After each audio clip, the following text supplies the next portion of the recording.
एक बार की बात है। जंगल बीच में चिनी नाम की एक छोटी लोमड़ी रैयती थी। चिनी के पास जंगल में सबसे मुलायम, सबसे लाल थी और वह जितना चंचल थी उतना ही चतुर भी थी।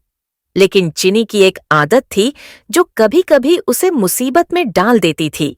उसे अपनी चतुराई पर थोड़ा ज्यादा ही घमंड थी। एक धूप भरी सुबह जब चिनी जंगल से भाग रहा था तो उसे टिल्ली नाम का एक बूढ़ा कछुआ मिला। टिल्ली पके हुए जामुनों से भरी एक भारी टोकरी लेकर एक छोटी सी पहाड़ी पर चढ़ने की कोशिश कर रही थी। ओह, ये तो तुमने बहुत कठिन काम किया है टिल्ली।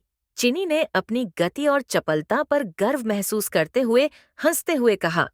टिल्ली, जो चिनी को अच्छी तरह जानती थी, ने गर्मजोशी से मुस्कुराते हुए कहा, यह मुश्किल हो सकता है चिनी, लेकिन मेरे पास काम करने का अपना तरीका है।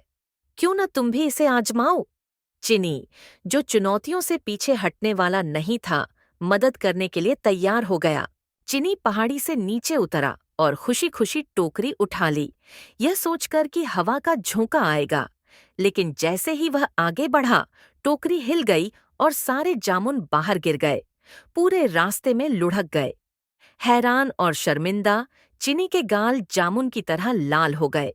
अपने की पर पछतावा करते हुए चिनी ने धीरे से कहा, मुझे खेद है टिली, मुझे लगा कि यह आसान होगा, लेकिन मैं गलत था।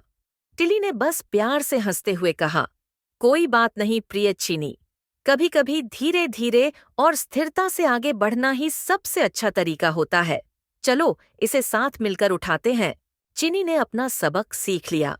जैसे ही उन्होंने जामुन को टोकरी में वापस इकट्ठा किया, टिली धीरे धीरे पहाड़ी पर चढ़ती गई, जबकि चिनी प्रशंसा में देखता रहा।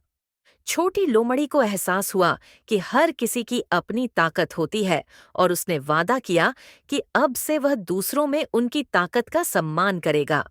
उस दिन से चिनी और टिली अच्छे दोस्त बन गए और चिनी ने यह मूल्यवान सबक कभी नहीं भुलाया कि हमें कभी भी दूसरों की क्षमताओं का आकलन करने में जल्दबाजी नहीं करनी चाहिए, क्योंकि हर किसी के पास अपने समय में काम करने का अपना शानदार तरीका होता है।